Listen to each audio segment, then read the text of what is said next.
Hello everyone, this is Professor Hasselman, History 105, and today in this lecture we're going to be talking about French absolutism. Now, the disaster of the 30 Years' War shook the foundations of government all across Europe in what historians call the crisis of the 17th century. The expense of the 30 Years' War had exhausted the treasuries of the great European monarchies. The nobility in France, England, and Spain, and elsewhere, resented the centralizing tendency of the post-Renaissance monarchs.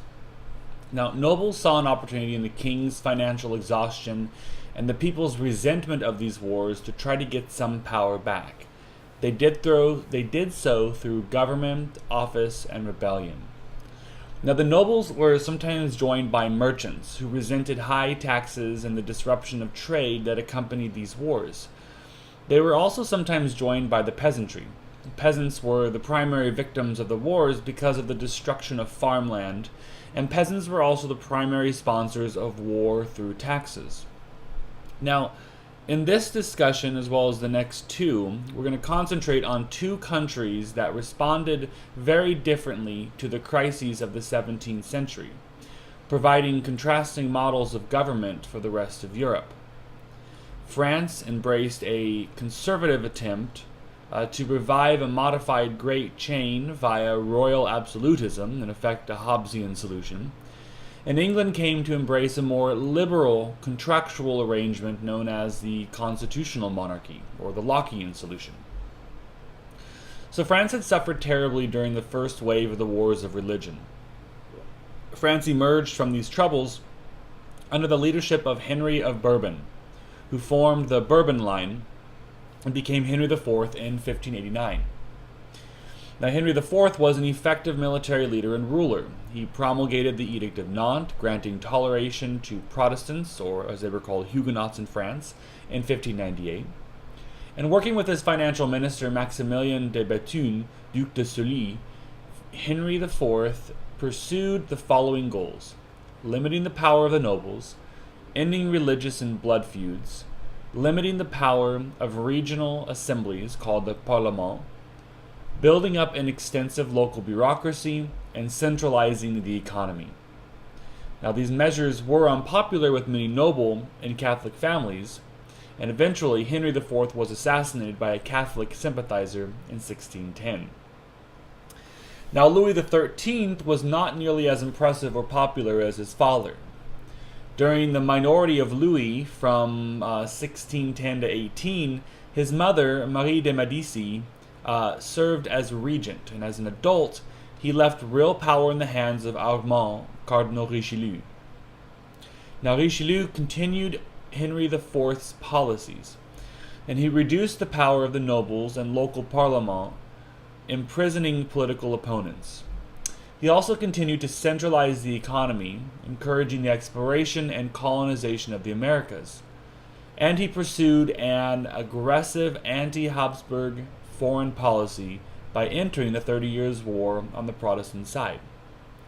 Now, at the time of Louis and Richelieu's death in 1642-43, France was the most powerful nation in Europe. Noble power seemed broken, but the royal treasury was bare and the country groaned under high taxes. Now, the Fronde, which ran from 1643 to 1651, or otherwise known as the Slingshot, was the result of these policies. Louis XIV ascended the French throne at age 4. Now, real power laid in the hands of his mother, Anne of Austria, and her advisor, Cardinal Jules Mazarin. The nobles of France saw their chance. The Fronde began at court in 1649 with the wives of imprisoned nobles demanding their release. Their cause was taken up by the Parlement of Paris, then the people of Paris. Much of the nobility had some towns had joined the cause, and in 1651 Paris fell to the rebels, and Louis was forced to abandon his palace at the Louvre.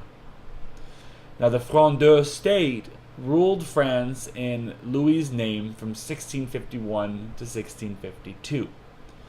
The Frondeur state was inefficient and corrupt, and in 1652, Louis and Mazarin returned to power by popular demand. Now, Louis XIV was determined that he would never again be forced into submission by his nobles or anyone else in France. And following Mazarin's death in 1661, he began to revive the great chain of being and to perfect the absolutist state of his grandfather, Henry IV. And Cardinal Richelieu, by pursuing 5 principles that I've dubbed Louis XIV's 5 rules of absolutism. Rule number 1. The king must be godlike. Louis had been raised to believe that he was God's lieutenant wielding God's power. He began a program to disseminate this image throughout France. And he established royal academies of art, music, literature, and rhetoric, drama, science, and medals. He legislated that the French style in art was to be classical, harking back to the golden age of Greece and Rome. He was portrayed everywhere as Apollo, the Greek god of the sun. And when not portrayed as a Greek god, he was portrayed as the sun itself, the center of the solar system and the source of all life. Now, Louis maintained strict censorship of the arts to ensure that the message was never diluted. The epitome of this program was the magnificent palace that Louis set about building at Versailles. The king's daily routine emphasized his exalted station. Rule number 2. The king must be in control. Louis was tireless, working long days, reading reports, and drafting diplomatic correspondence himself. He assembled a corps of professional secretaries and administrators drawn not from the nobility, but from the ranks of professional men. Louis never called the Estates General, or France's form of parliament. And in the localities, he established trained professional bureaucrats called intendants, or intendants. Rule number 3. The king must be wealthy. When Louis declared himself of age, the country's finances were a mess, largely from more than 40 years of war. But Louis had 2 advantages in restoring those finances.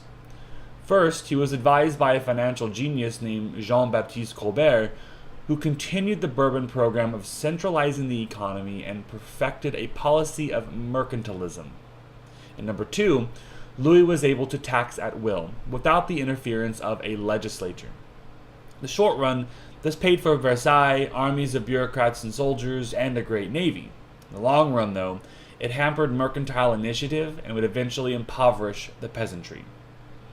Rule number 4. The king must impose religious conformity on his subjects. France had been bitterly divided in religion between Roman Catholics and Huguenots. And though Louis virtually controlled the church in France, Huguenots were outside of his spiritual power thanks to the toleration granted by his grandfather in the Edict of Nantes. So in 1685, Louis revoked it. Thousands fled to Germany, the Netherlands, England, and North America. This action, too, hurt the French economy in the long run. Rule number 5. The king must have an army, if only to back up the other 4 rules of absolutism. Now, Louis launched a series of reforms of the military, resulting in the most professional fighting force in Europe. Louis used that army on his neighbors in an attempt to position himself to be the next king of Spain. In the 17th century, Spain still ruled a vast empire. It had overextended itself in the 16th and 17th centuries, and was now the sick man of Europe, a rotting hulk of an empire. Louis, who was related to the Spanish royal house, wanted to absorb that empire after the death of its sickly, childless ruler Carlos II, known as El Hechizado, or the Bewitched. Louis was opposed in this undertaking by the Netherlands. The Protestant Dutch Republic had the motivation and the wealth to stand against Louis's dreams of European monarchy. The Dutch stadtholder, William of Orange, was deeply aware of the consequences for Protestant Europe if Louis combined the Spanish Empire with the French military might. Now, this led to a series of wars in which Louis XIV conquered numerous small states along the Rhine and Dutch border, Franche-Comté, Luxembourg, Lorraine, Orange, and the Spanish Netherlands, roughly modern-day Belgium, in an attempt to encircle the Netherlands. And by the late 1680s, Louis was planning the coup de grace, another war to wipe the Dutch off the map. But at this point, Louis began to face a much greater challenge from England.